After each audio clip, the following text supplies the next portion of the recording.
Broadcasting from beautiful, tropical Vero Beach, Florida, it's Money Nation with Ed Gardner.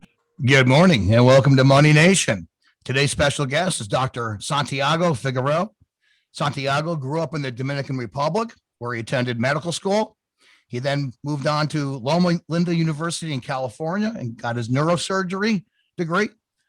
After that, he attended the University of Pennsylvania and got his professorship in neurosurgery. Today, he's a neurosurgeon in Miami. Welcome to the Money Nation show. Thanks for being with us, Santiago. Thank you for having me, Ed. It's a pleasure to chat with you at any time, and it's a pleasure for me to be your guest today. Thank you very much for coming. The first question, you grew up in the Dominican Republic. You were a concert pianist, very talented. How did you become a brain surgeon?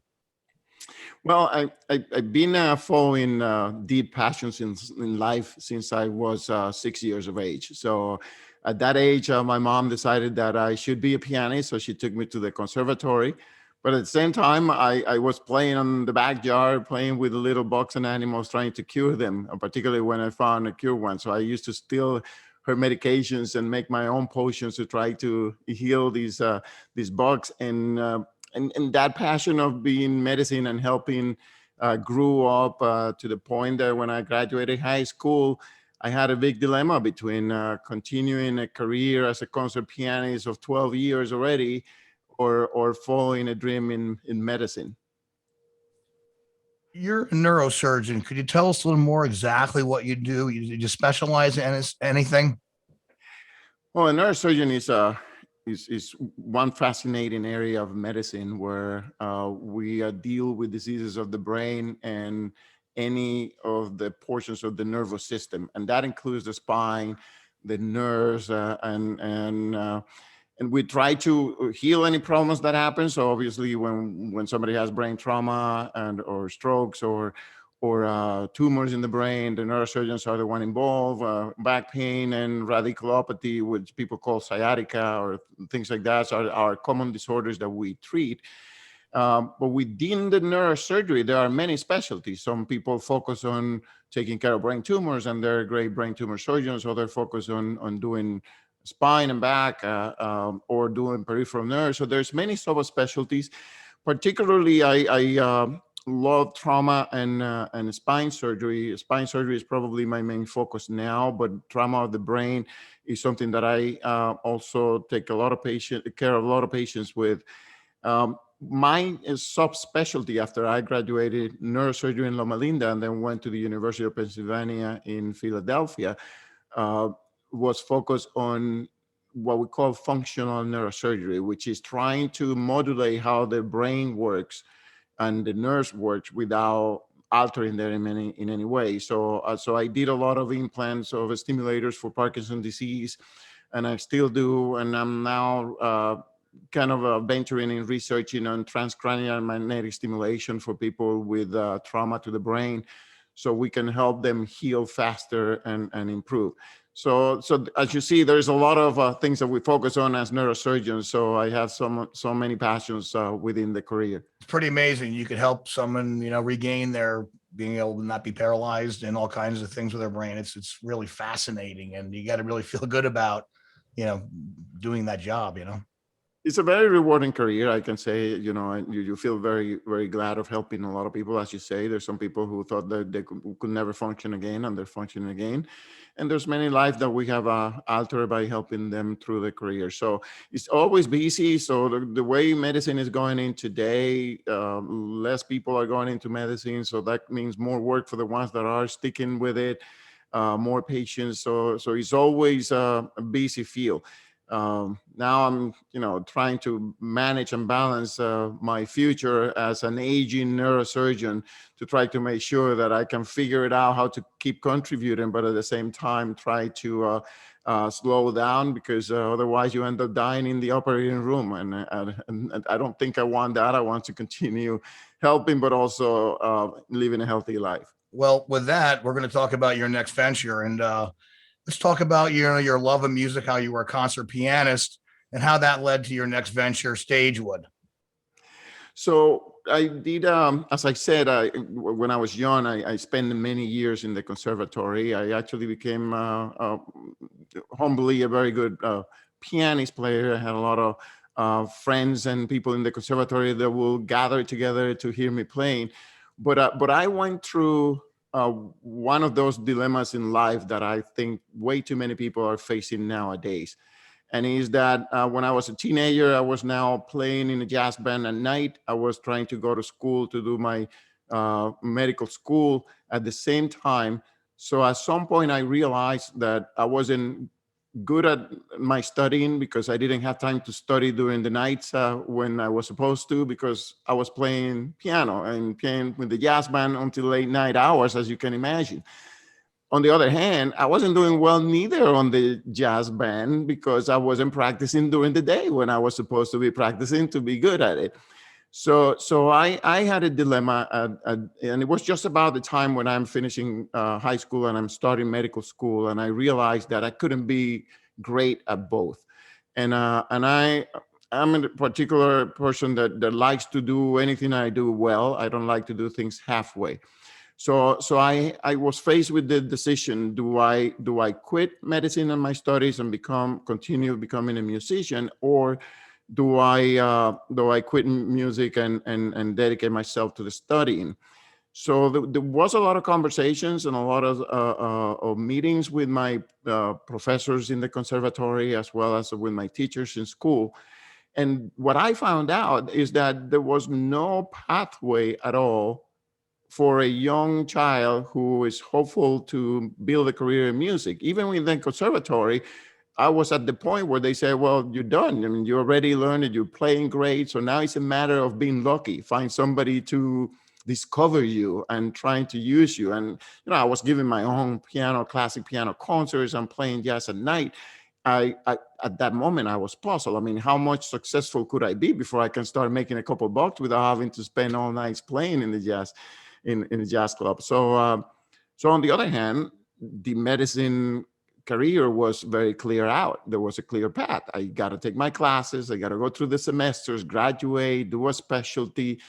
And then if I'm good enough, I can probably get to be in the United States or something like that. So to me at that point, it was a dream impossible. By the way, I'm the first neurosurgeon from the Dominican Republic here in the United States. Wow. To be board certified. So it was an impossible task then.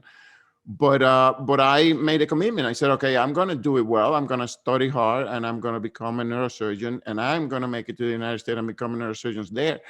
Um, so you can imagine, I had to drop my passion completely. I closed piano. I never played piano since. And I focus on becoming a good doctor and trying to make my dreams happen. As I tell many people, there is a course on life, and is that, when you achieve something like that, then you start thinking, maybe I can achieve anything I want to. That's for sure.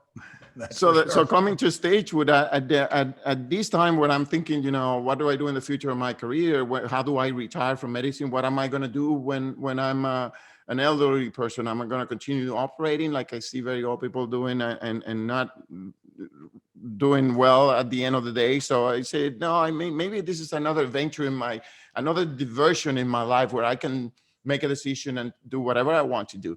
And going back into all the times where I have been in those diversions, I went back to those 16 years of age and say, wow, if I will have had some guidance then, somebody to tell me, oh, there is a pathway, we can help you, we can guide you to where you need. Will I make the decision to go to medicine, or will I make the decision to go to music? And the answer is, I don't really know. So I say, why don't I try to work out to create that opportunity for the younger people? So how do we, in this mess of entertainment and talents, create a way that we can at least tell people you do have talents, and if you do want to pursue it, this is what you need to do. This is the education that we need. This is your mentors. This is the people who are going to help you out. So that idea, I started cooking. Then I had a cognition, as I am in the school again because I like to learn and I keep learning all the time. So I went back at some point to the university and I did a master in healthcare administration and an MBA at the University of Miami. And while I was taking those classes, I hear a little snippet about blockchain technology, and this I said, well, this sounds like a great new technology. Let me learn a little bit more about it. So when I study, I figure out, wow, this is going to change how we do a lot of things in life, and I want to apply it to medicine at some point. But then I realized, wait a second, for the disorder of the entertainment industry, if we can create a way to secure agreements, to make people honest in entertainment, to commit people to do the things that they agree to, maybe it could work out. So then I tried to put together blockchain technology with the idea of helping the talents. And that's how the whole StageWood project is born. You've got StageWood, there's Tyket, the app, and then there's Fanatics. What are they and how do they relate? So when we started, we've been conceiving this project for 3 years. So we've gone through many iterations of where do you go, where do you start, what do you do? So at the end of the day, what StageWood aims for is to create a environment where people can be tested, be identified, and then we can help them out to follow through a career. And then we can create honest transactions between them, producers, people who needs them, and make sure that at the end of the day, everybody's honest in the transactions. And at the end of the day, the people who have the talent are taken care of. Healthcare that they don't have, retirement plans that they don't have, many of the things that there is not a systematic caring for the talents we want to achieve through StageWood. We then realized that in order to do that and create those agreements, we need to have people joining us and wanting to be part of the community. So how do we create a community that talks about entertainment? And then that's where we decided that, wait a second, we're going to create a community. And then how do we do that? Then the idea of a social media application, just like Facebook is for friends and LinkedIn is for professionals, and we decided, why don't we create that connecting social media platform for entertainment, for fanatics, for talents, for producers to get together, meet together, and then create discussions. And then as those discussions grow, the application itself will allow them to make the right agreements. And then it started growing, and it's to the point now that we have a beautiful application, social media app, that's going to be launched in the next days. On May 10, we're going to release it to a private group of people who we're going to get feedbacks to tell us how they feel about it.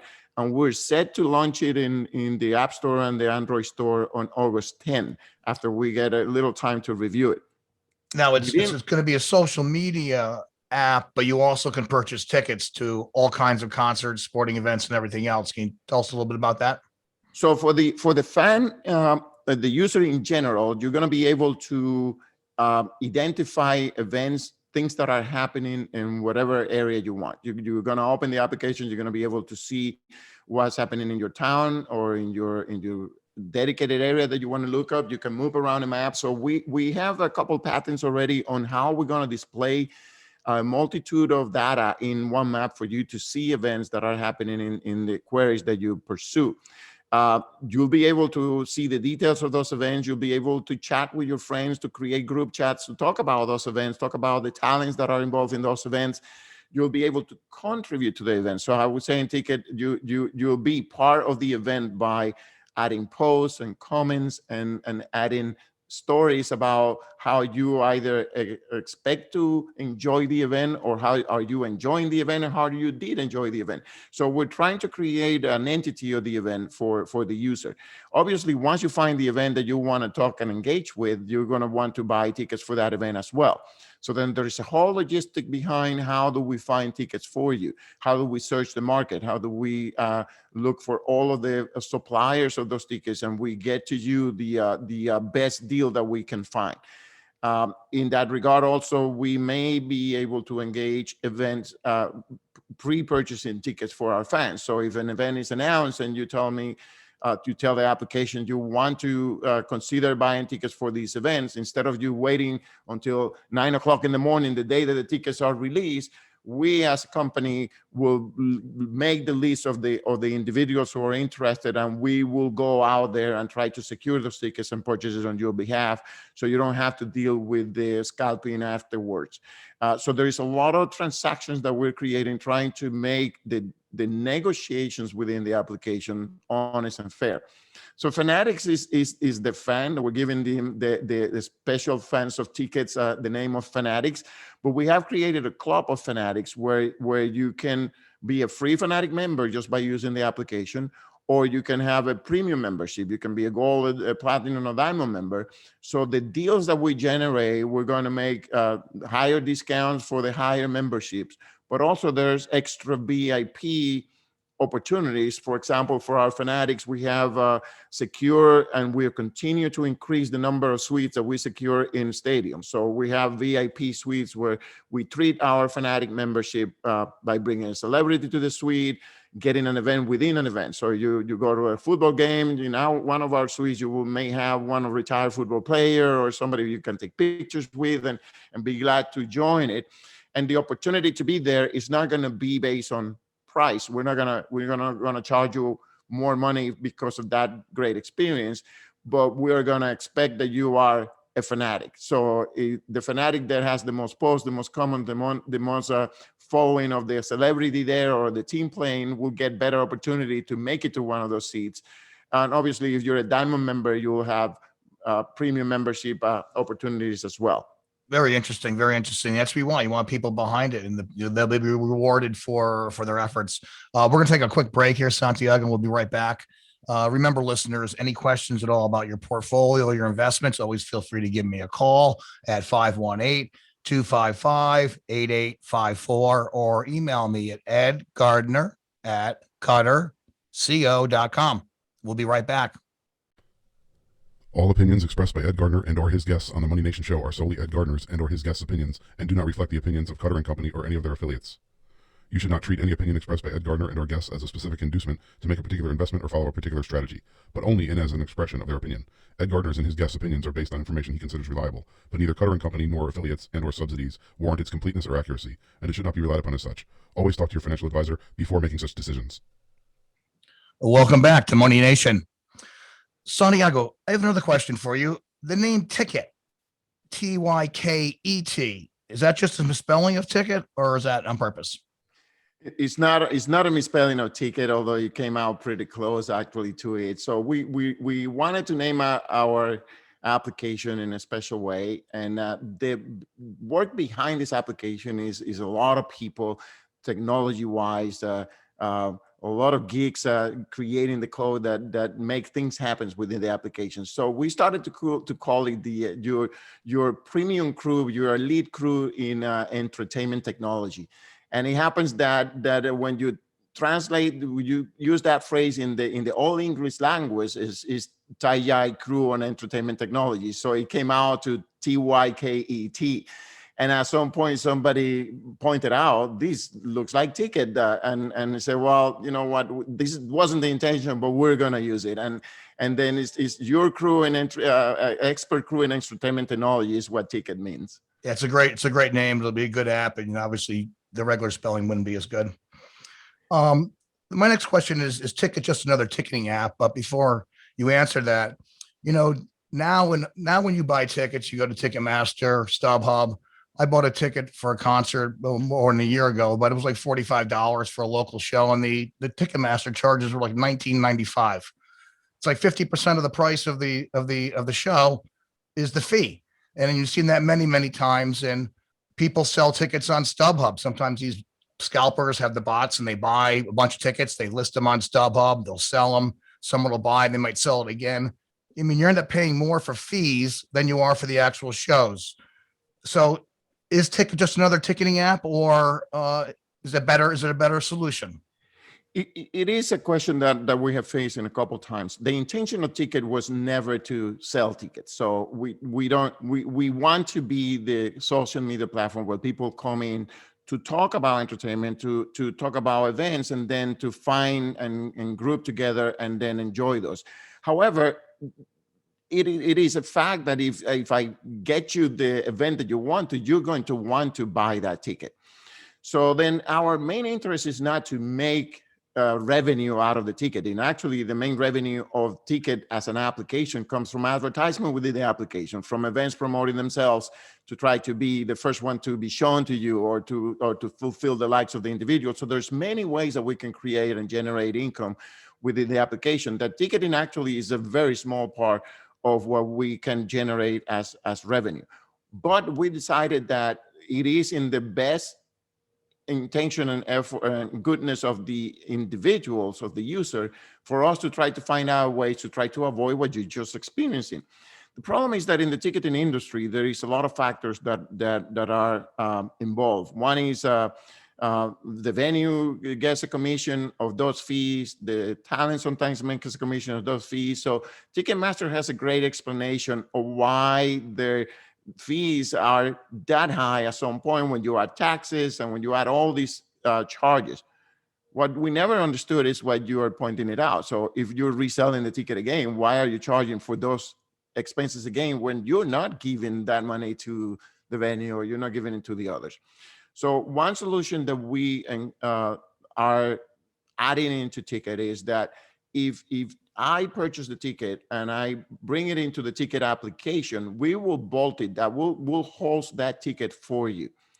So if you are an individual and you want to resell that ticket later to another ticket user, we will give you the opportunity to sell that ticket to the ticket user, and we'll make the transaction for you. But the charges are going to be your credit card charges and minimum charges, because we don't need to pay anybody anything else between you transferring a ticket to another user. So the more people join the application and purchase the ticket through Ticket, by the way, we sell Ticketmaster. So we don't sell ticket ourselves. So when you in the application say, I want a ticket for this event, we're going to connect with Ticketmaster, and Ticketmaster is already giving us the information on the ticket and transfer the ticket. So but those charges will be paid once, and we'll try to control it so that within the application it doesn't happen. Then there is the other issue of the business of entertainment, which is brokers. So brokers have a very bad reputation because people call them scalpers or so forth. But we decided to go and learn about them before we create something that might compete with them or hurt them in any way. And one of the things that I learned in my first meeting with brokers is that they actually bring value to the entertainment industry. So when you're putting up a show, you don't know your show is going to sold out or not. So there is expenses involved on it. So the people who take the risk, and you're being a financial guy, you know what risks involved in money. The people who actually buy the tickets when a show is sold out are the brokers.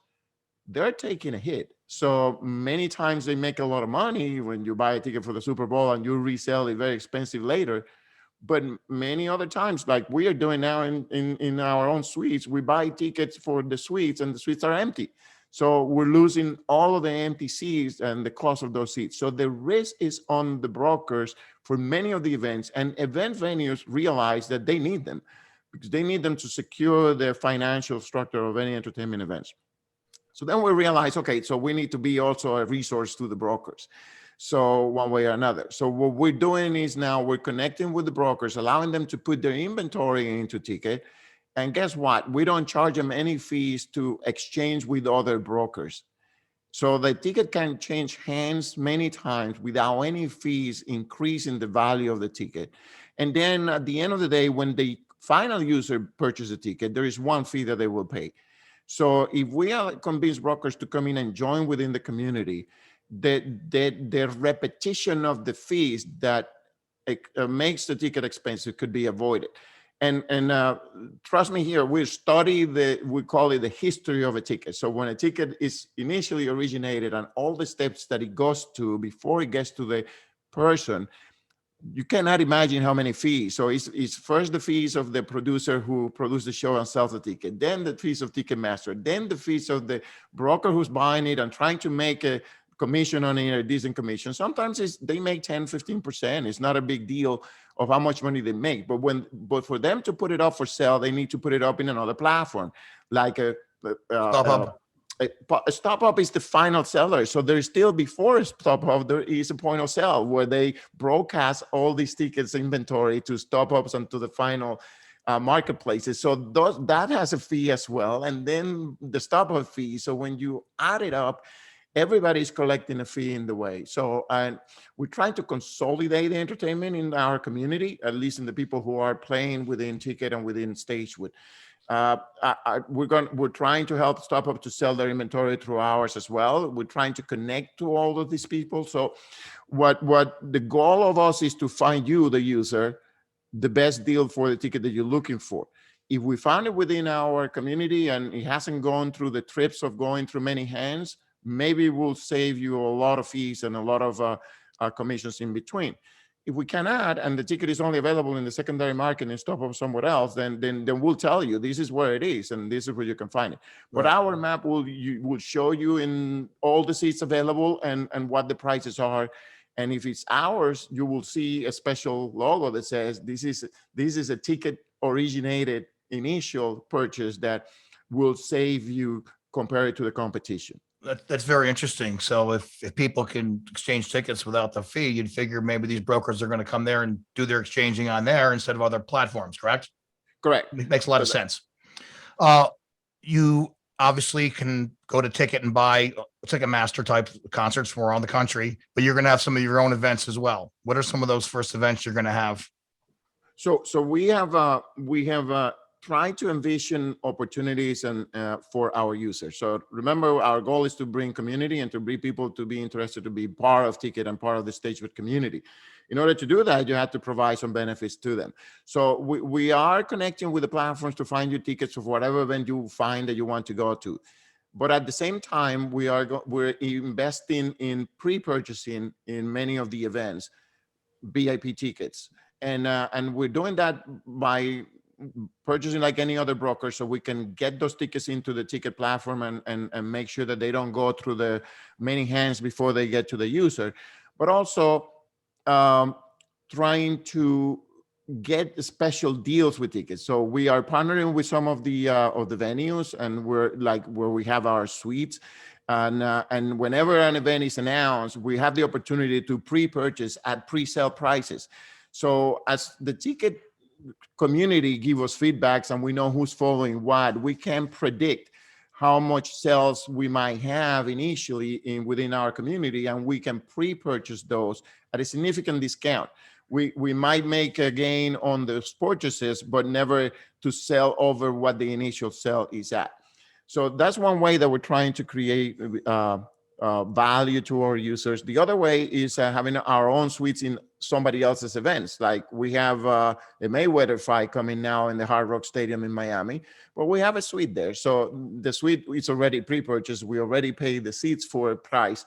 Now we just basically having our followers to compete on who wants to be there, because the price that we sell those tickets is our cost plus a 15% charges to make sure that we don't go broke.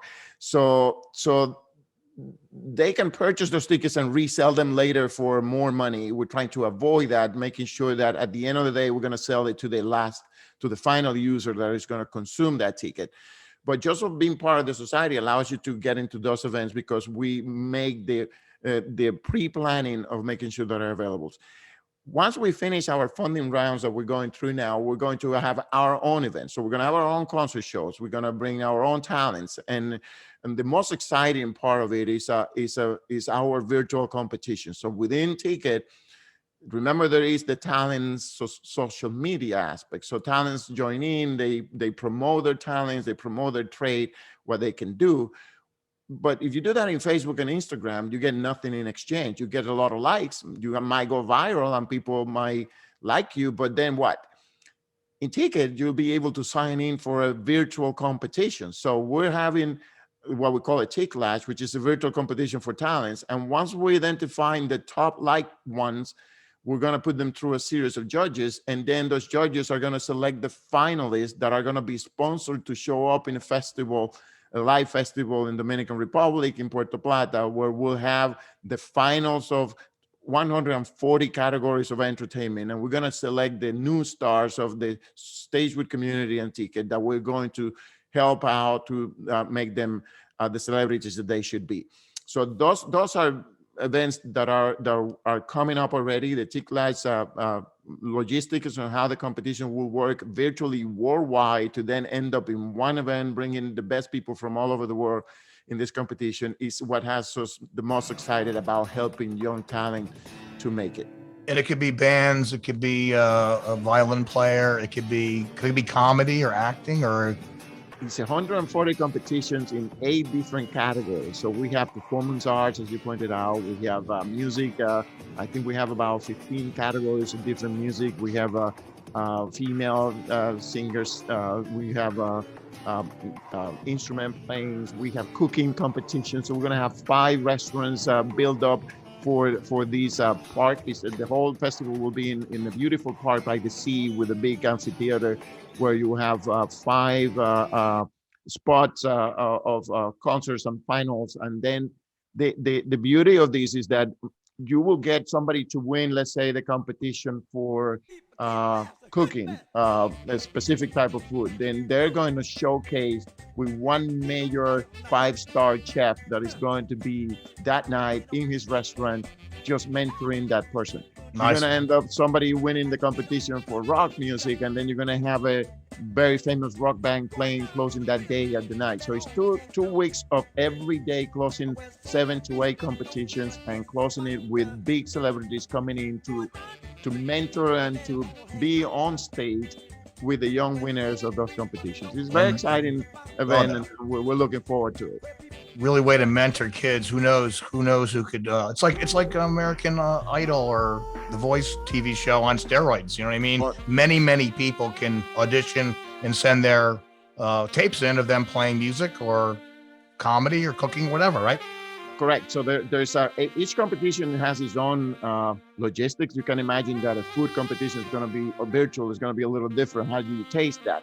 Right. But we're envisioning ways to do that virtually. So you can put your plate, you can put up where you're going to be showcasing, if it's a restaurant, where you're going to serve it or so forth.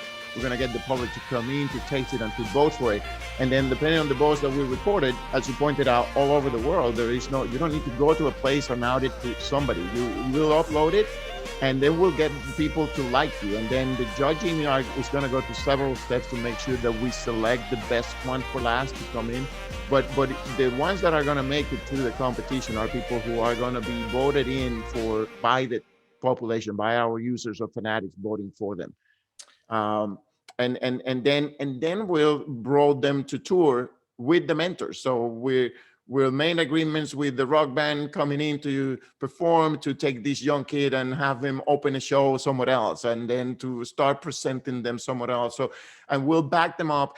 And the most important thing, this is going to be through the StageWood Entertainment Foundation, which is a non-for-profit to help the talents, so that we're not going to sign them for life. We're not going to sign them a deal where we owe them, and then they're going to have to work all their life to pay us back. Right. The foundation is going to be behind them and supporting them. And all we ask for those talents is that they give back to the foundation. So when they become famous, they come down to the festivals, they do shows to help the foundation and to support it as well.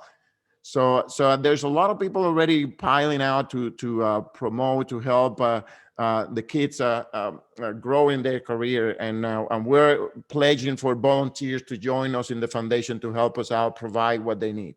You may get thousands and thousands of videos of these kids' bands. You know, it could be really, really incredible. Imagine you searching through those videos and trying to find the one you like the most. That's going to be tough. That's going to be tough. I got to see firsthand your Fanatic suite in the Florida Marlins Park when we went to the game together. We saw the Marlins play the Cardinals about a month ago. It was a beautiful suite. It was a double suite, probably it fit 50 or 60 people in the Florida Marlins suite. Actually, that Marlin suite is the owner's suite. So the suite deal that we're trying to create are the best suite in the stadium for the Fanatics. We want, as I said, we want the best for our fans, because I'm the kind of guy that either I do it well or don't do it. So the Hard Rock, you got a suite there in the Hard Rock. we had the 50-yard suite in the Hard Rock, so it's the best view of the game. You get it from whatever team you're looking at. You're gonna have the great view because it's right in the middle of the field. What other states and stuff are you going after for other suites? You gonna them everywhere? The goal is to spread this to every single stadium in the country. So we are starting with the Hard Rock Stadium and the Marlins because it's our hometown, obviously. But as we're raising funds now on our offerings, we're using those funds to build out and start securing deals in every suite in every stadium. So our goal is not to stop until we have one suite in every stadium. Where's StageWood now? Do you have a team? What is the investment? What's the investment in the team to date so far? So StageWood has been 3 years in the grow. Initially, the first 2 years were a lot of envisioning how we were going to do things. And the last year has been a massive grow on the team and on the investment and on the technology. So we already are close to $2 million invested into it by private funds and myself included, and some friends and families who have committed into the project. We're over 35 people now, most of them developers, very high-tech development. We've been very blessed. Every time we put a post looking for a new developer, we get hundreds and hundreds of applications. I don't know why, but It looks like they get attracted by the donating their work to the entertainment industry. So we get a very talented team in the Dominican Republic that started this with me, and they're actually part of the board of directors and founders of the company. So a very small group of very talented individuals, and they're here in Miami. We have our offices in Blue Lagoon across the street from the airport in Miami. Where we have a whole suite field. We don't feed anymore there. So we moved from Wynwood, from my living room to Wynwood in Miami, and then now to this Blue Lagoon, thinking it was a big office. And right now we don't feed anymore. I think we filled the last seat available a couple of weeks ago, and now we're running out of space again. We're very excited because we're cranking up the application. The application, as I said, is coming out now for people to start testing it very shortly, and we're very excited about that. And many other applications that are behind that allow us to secure the business. So the app tyket is the main thing coming, the beta, and then hopefully live in August. What's the near future for StageWood? I know you're probably getting ready for the competitions, but that's like a year or two away. So the competition will be a year away after August. So it's going to be probably for the winter of 2022, the festival. So the competition itself will be launched along with the beta release of tyket on August. And so you will have the first year of tyket with people joining for being users, but also for talents joining to compete. And we expect that the festival takes about a year to program, although we're way ahead because we already secured the site. We're already talking to even the president of the country in the Dominican Republic. They're waiting for us, but COVID has put a little bit of a halt on everything. But as we run out of COVID by August, we expect that we can start then the definite planning, so the details. But the country is behind this. They want it for the city. The country obviously is a tourist spot. I think you've been to Puerto Plata. And it's the first big tourist city of Dominican Republic, beautiful beaches. So they definitely want to bring the festival. This will be like the Olympics of the arts. So we want Puerto Plata to be the capital of those Olympics as we do this festival there every year. It's a beautiful place. It's right on the ocean. Gorgeous amphitheater there, like new. It'd be a great place. Yeah. Great place for the whole festival. The artists. A lot of times the artists don't like their tickets getting scalped or people paying a lot of money and all that. How is Tyket, the app, going to help the artists get their tickets to the fans? So the artists will have their own profile pages, and they do have it already. So in Tyket, we are filling their pages based on the events that they have, the history that they have, and we're uploading them. But they can contribute by coming in and taking ownership of those pages themselves, and just like their Facebook pages or Instagram pages, and communicate directly with the fans. If they talk to their producers and get in board with us, I mean, we'll make sure that the ticketings are not going through the scalpings, that they go within our app. They can have control of how they distribute those tickets if they want to distribute directly to the fans, just by calling us and telling us, how many tickets are going to be available, when they're going to be available. We can create the buzz of having the fans tell us pre-register for the purchase of the tickets. So which is very easy. Ticketmaster or the others don't do it because it kind of kills the competition of increasing the prices of the tickets. We want to collect registration early and to agree on the pricing before the tickets are actually sold and put into the market for resale. That's one way that they can contribute to that. The other benefit for the talents and the producers and even the venues that we're trying to generate is that as we create artificial intelligence of what's going on, what people are liking, we're creating the opportunity to crowdfund events. So a talent may not realize that they're probably popular enough in Miami and that they have 100,000 followers that are following them in Miami. If the app knows that and know that 100,000 people are following that talent and that talent has not been in Miami for years, we'll send a notification to the talent and said, hey, how about doing a show in Miami? We already have 100,000 followers here following you. And by the way, we already notified those 100,000 followers. And there are 1,000 of them that are willing to invest in this show $1,000. So we have already $1 million funds ready to get the show going. If you agree, there is dozens of producers that will be willing to produce the show for you. We don't have to wait for the big company to do that. This is your business. You do it. You decide when you want to do it, and we'll tell the fans. And basically, we're creating a crowdfunding platform using the crowdfunding regulation through the SEC, so that we can create a real deal that the talents may have not realized that they could have done. Amazing. Things are changing, Santiago. Things are changing. It's the power of social media. Exactly. Hey, I want to thank you very much for being with us. It is really amazing. I can't wait to see the Ticket app. I go to a lot of concerts and shows myself. I think this is fascinating. I think the whole StageWood Foundation for artists throughout the country in many different fields is going to be amazing. And who knows how big this could be. I just want to give a shout out to the people that may be interested in our project to go to our website, StageWood.com. And there you can find out that we are about to register with the SEC for our reggae funding raising. So there is an opportunity to be part owners of this company now. And the funds that we're raising are going to put all these on steroids. So even though we're doing it already, it's going to be multiplied if we reach our goals of our raising through the reggae. Very interesting. Thank you very much, Santiago. I'll see you down in Miami soon. And listeners, any questions at all about your portfolio, about your investments, you're ready to retire, you need to roll over a 401k, always feel free to give me a call with any questions, 518-255-8854, or you can always email me at edgardner@cutterco.com. Thanks, everyone, for listening to Money Nation. Have a good night.